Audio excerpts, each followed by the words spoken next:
It doesn't feel that long ago, but over a year back now, I made a Pokémon Unite video. This was based on a recommendation that somebody gave to me, coupled with the fact I never played it, and my thought at the time was meh. I felt the gameplay was okay and I was completely put off by the microtransactions. In fact, I even ended the video on a joke of me just exiting the game and turning off the console instead of buying anything. However, I never actually got around to uninstalling the game from my console. In fact, I didn't really want to. While I didn't get on with the game that well itself, I always felt like it was something of a shame because I was such a big fan of Pokemon. I have been since the first time I played Pokemon Red all those years ago, and it was just such a shame I wasn't able to get on with this game. I tried, but I just couldn't. Or did I really give it enough of a chance? Probably not, no. I think I played 2 or 3 games at most for maybe 20 minutes, half hour, and that's hardly enough to have an educated opinion on the game, so I thought that was something of a personal challenge. I've done them before on this channel with Animal Crossing, but this game, unlike that, can just be a single video. I have 2 goals in mind right now. To play enough of the game to see whether or not I can find a true appreciation of it, like I once did for Skyrim. And my second goal is to see if I can actually become good at the game.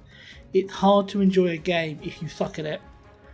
Originally I was thinking of playing around 40 games of this, but I ended up deciding on 30 and that became 31 for a reason I will explain later.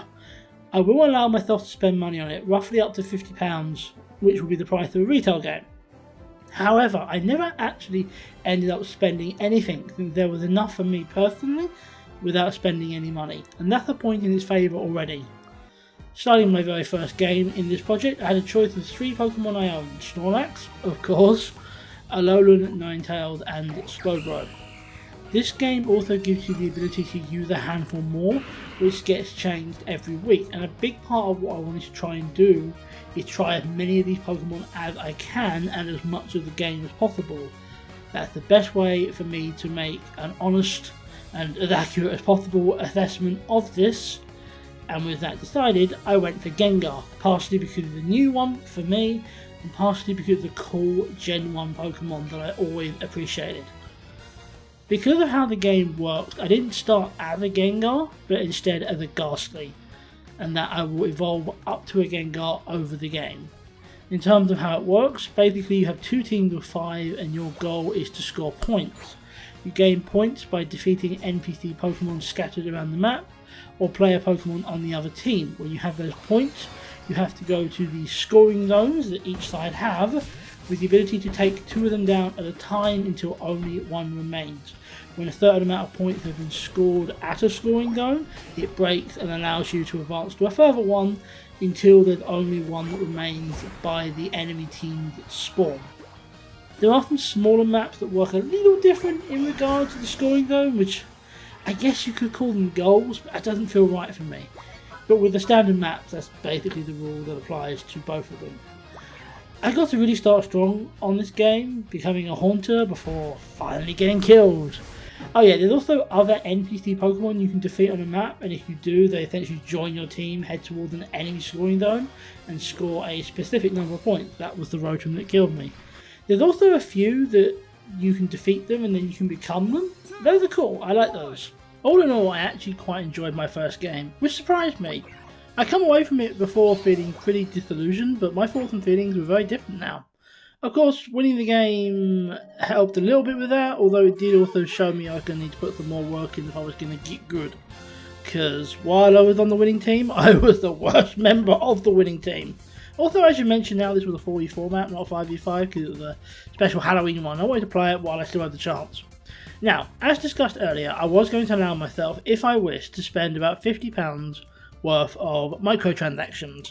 I knew it was very unlikely I would come close to that, but I had to set myself a specific limit for the game and for this challenge, and it felt like an appropriate amount, because that is the recommended retail price for a Nintendo Switch game, which is, you know, what this is, in case you didn't know. And it would not be an unreasonable amount of money for you to spend on an official Nintendo game cartridge. However, I didn't just want to spend that money without really thinking about it. I wanted to give myself a chance to see what I could earn from the game rather than spending. With some games like this, you have to do it via microtransactions, and with some games there are ways that you can just play it and all paying means you get it earlier.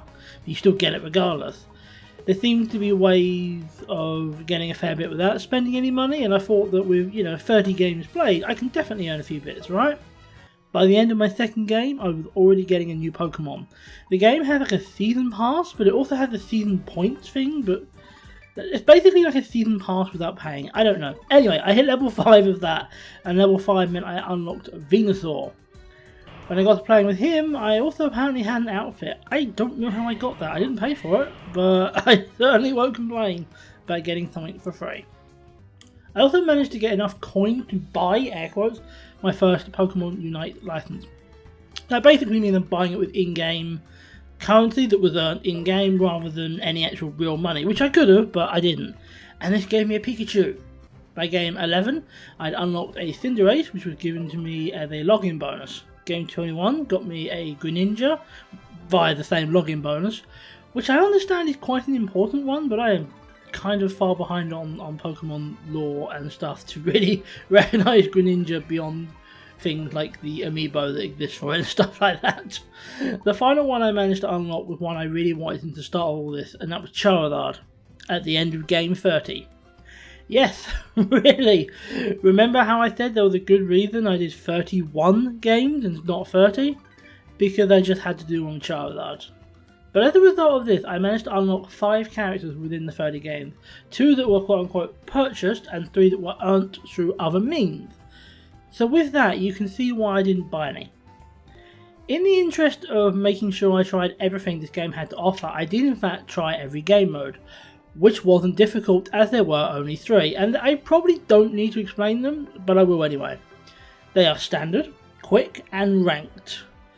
Those don't really need explaining, do they? But I will give you one anyway, just to be sure. Standard is basically that, is the standard game, 5v5. A quick game is a 4v4 or sometimes even 3v3 and on a much smaller map, including the seasonal maps, which include both Halloween and Christmassy stuff I did. And ranked is a way to kind of just build up this sort of general rank by winning games. If you play Call of Duty Online, you would see it. I didn't really see any perks to doing that, but I still played a few times anyway. I honestly felt like the variation of maps and game modes in this was incredibly limited, and it could and should have been a lot more. While I do appreciate that this game is in fact a free game, it's really not, because of just how many microtransactions are stuffed into it, and trust me, there will be more on that later, and they could have given us more. Standard mode only had about 2 maps to choose from, and I feel like it could have had at least 6 or 7. However, I will give them credit for the seasonal maps. I did appreciate both the Halloween one and the winter one I played on quick play, although again, perhaps there could have been some seasonal maps on standard mode, it wouldn't have been that hard. Now, I think we all have a good understanding of the game and how it works, and pretty much everything that you need to know to understand this game and to understand the point of this video. I think we need to ask ourselves a very simple and very important question, and that is, did I get good? That doesn't necessarily seem that important when it comes to comprehensively reviewing a game, but I think it is. As I said before, it's difficult to enjoy a game when you're constantly failing at it and struggling to get good, and I often feel like that's a barrier for certain long-running franchises like Call of Duty. Well, yeah, I did. It was game 19 when I finally started to see the signs of that, when I was the top-ranked player of a winning team. And that was not the only time I was a top-ranked player. It's something that kept happening again and again. While I never exactly became one of the best players of the game, since I hardly did enough to do that, I certainly put in enough work that I could say that losing didn't ruin the fun for me, because it didn't happen that often. I certainly won more than I lost overall, and even on games I was certainly not the top, I did reasonably well. So that means I've beaten my first objective. I got good. The second question is whether or not I was actually able to gain an appreciation for this and what the game is trying to do and trying to be. And honestly, the answer is sort of. I enjoyed filming this, which did surprise me. I expected to be bored, and I expected it to annoy me, and that wasn't really an issue. I found myself truly celebrating my victories and gaining a real appreciation for the game. However, it didn't really do anything to keep me. I stopped playing this about a day before I started writing this, and about another day before I started recording this. And I have no interest in picking it up again and playing it more. I made a point to pace myself over 3 weeks so I wouldn't risk burning myself out. And I didn't burn out, but I just have no interest in playing it again. I enjoyed it at the time, but someone mentioned about playing this with me in the future. No, I'm okay. I don't particularly feel like it. You know, when they mentioned about, oh, you know, we could play this with some other friends, and my response was, yeah, I guess if that's a game they really want to try. I certainly wasn't enthusiastic about it. And then there's the other problem, the Pokemon. I feel like more variety of Pokemon and the access to them would have made this game more interesting, but you have to pay for them.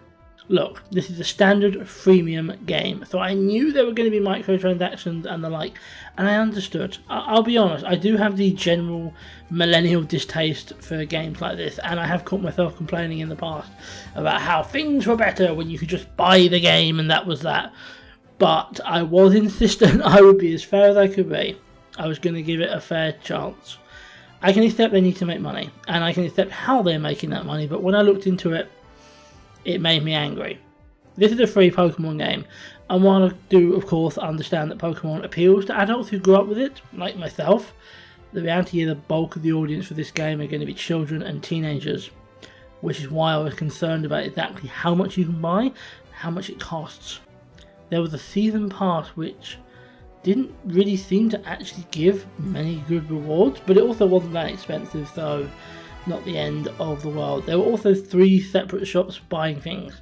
One for buying Pokemon, one for buying clothes, and one for buying clothes for your Pokemon. These purchases have been made with Aeon Gems, which is the currency for the game, and that's bought using real money, with bundles of gems going from 60 gems at 89p, just over $1, to 600 gems for £89.99, over $100.